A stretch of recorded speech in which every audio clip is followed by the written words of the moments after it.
তো আজ আমরা ডিসকাস করবো যে ইউকেতে কেন এত ডিফিকাল্ট বন্ধু বানানো আর এটা কেন আমি কিভাবে ফেস করেছি। Hi everyone, welcome back to my channel.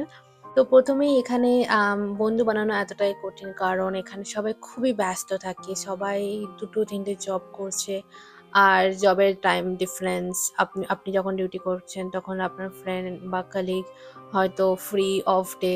তো এই সমস্ত বিভিন্ন রকম কারণে সবাই খুব ব্যস্ত থাকে। আর এখানে কাজ শেষ তো লোক পার্সোনাল স্পেসটাকে বেশি ইম্পর্টেন্স দেয়। কালিগস আছে খুবই ভালো, খুবই হেল্পফুল সেখানে, বাট বন্ধুত্ব ধীরে ধীরে বাড়ে, সেটা অনেকটা টাইম লাগে। আমি এখানে আসার পর আমার প্রথম যে বন্ধু হয়, বন্ধু বলতে কালিগস যারা কাজের বাইরেও দেখা মিট করা, সেখান থেকে কানেকশন তৈরি হয়। তো সেটা আমার ১ বছর পরে স্টার্ট হয়। তো যেহেতু আমি অন্য হসপিটালে চলে যাই, চেঞ্জ করে নিই, তো সেই বন্ধুত্বগুলো আবার চেঞ্জ হয়ে যায়। তো এই কারণে এখানে বন্ধুত্ব খুবই ধীরে ধীরে বাড়তে থাকে। আর একটা মেইন ডিফারেন্স হলো ল্যাঙ্গুয়েজ। এখানে ইংলিশ জানে, কিন্তু এখানে যে স্ল্যাং, এখানে যে স্ল্যাং, অ্যাকসেন্ট, এগুলো একটু ডিফারেন্ট। তো সেই সমস্ত কারণে এদের মাইন্ডসেটের সাথে আমাদের মাইন্ডসেট অতটা ম্যাচ হয় না। সে কারণে ওদের সাথে অতটা ডিপ কানেকশন ক্রিয়েট হয় না, যেটা আমাদের বাঙালিদের মধ্যে হয়ে থাকে। আর আমি এখানে আসার পর সত্যি কথা বলতে, আমি অ্যাজ এ নার্স যেহেতু জব করছি এখানে, আমি হসপিটালে অনেক রকমের ইন্ডিয়ান নার্স দেখেছি যারা মেনলি কেরালা থেকে বা south Indian, north Indian, Punjab, Gujarat, এখান থেকে, কিন্তু আমি একজনও বাঙালি নার্সের সাথে মিট করিনি। তো সেই ক্ষেত্রে আমি সেরকম বাঙালি ফ্রেন্ড পাইনি। তবে নর্থ ইন্ডিয়ান অনেকেই আছে যাদের সাথে ফ্রেন্ডশিপ হয়, কিন্তু সেটা অনেক ধীরে ধীরে ১ বছর পরে তৈরি হয়ে থাকে।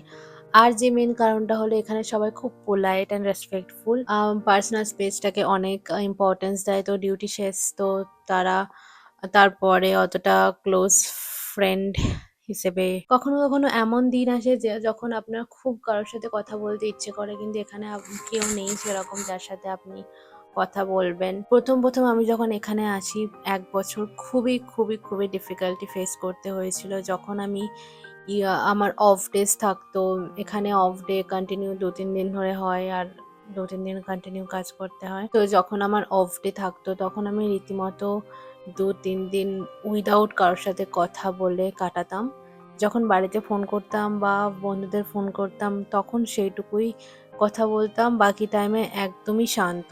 আমি শান্ত পরিবেশ পছন্দ করি, কিন্তু সেটা যখন এক্সট্রিম লেভেলের শান্ত হয়ে যায় তখন সেটা একটু ডিফিকাল্ট হয়ে যায়। আমি ন্যাচারালি ইন্ট্রোভার্ট।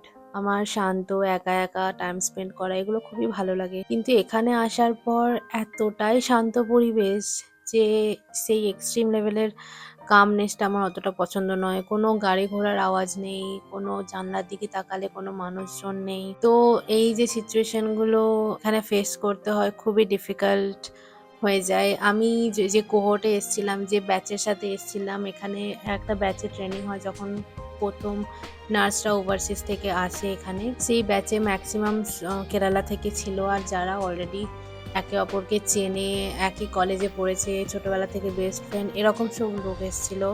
আর তাছাড়া কারো ফ্যামিলি আছে। তো তারা যখন তাদের ফ্যামিলির সাথে যায় বা যাদের বন্ধুত্ব অলরেডি অনেকদিন আগে থেকে আছে, তো তারা অবভিয়াসলি একটা গ্রুপ হয়ে যায়। তো বাকি তখন আমি বা আরো কিছু লোকজন যারা লেফট আউট ফিল করে। তো এই সমস্ত জিনিসগুলো ফিল করেছি যখন এখানে এসেছি। খুবই ডিফিকাল্ট। আমি ইন্ডিয়াতেও ওয়েস্ট বেঙ্গল ছাড়া অন্য সিটিতেও আমি থেকেছি, কাজ করেছি। ব্যাঙ্গালোরে থাকতাম, ব্যাঙ্গালোরে পড়াশোনা করেছি, কিন্তু এতটা ডিফিকাল্টি ফেস করিনি ফ্রেন্ডশিপ বানানোর, বা এতটা শান্ত পরিবেশ যে ফেস করতে হবে সেটা এখানে না এলে বুঝতেই পারতাম না। কিন্তু ইন্ডিয়ার মধ্যেই যেখানেই যাই তোমার ফ্রেন্ডশিপ হয়ে যায়, একই রুমমেট থাকলে কথাবার্তা হয়। আমি একটা পিজিতে থাকতাম, তো পিজিতে যখনই নিচে যেতাম কেউ না কেউ এমনিই কথা বলতো বা অতটা একা ফিল হতো না। কিন্তু এখানে আসার পর আপনার সাথে কেউ নিচে থেকে এসে কথা বলে না, আর আপনার আশেপাশে লোকজনদের আপনি চেনেন না। তো এটা খুবই ডিফিকাল্ট হয়ে যায়। আপনাকে নিজের থেকে এফর্ট দিয়ে ফ্রেন্ডশিপ বানাতে হবে। যখন আপনাদের কালিগসদের সাথে এক্সট্রা টাইম বের করে বাইরে যেতে হবে, ঘুরতে হবে, ছোট কনভারসেশন করতে হবে।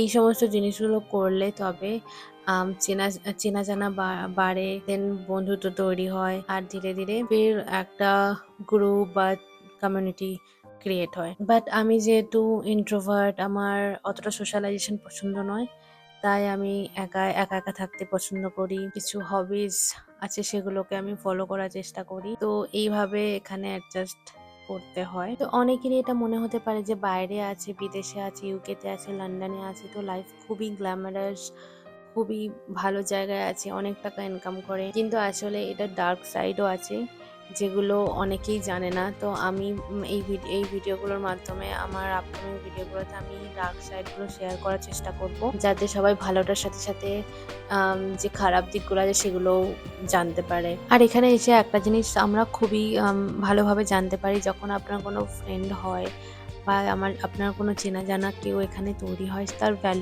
ভ্যালুটা আপনারা খুব সহজেই বুঝতে পারবেন। কারণ এখানে একজন চেনা জানা মানুষ থাকা মানে খুবই হেল্পফুল। কারণ আপনার কোনো কিছু হলো, তা কেউ থাকলে সেটা একটা সাপোর্ট ফিল হয়। আর যারা এখানে একা আছো বা এখানে বন্ধু বানানো যাদের জন্য খুবই ডিফিকাল্ট, তাদের জন্য বলবো যে টাইম রাখো, পেশেন্স রাখো, ছোট কনভারসেশন করো কালিগসদের জন্য, কালিগসদের সাথে বা সোসাইটি নেইবারদের সাথে।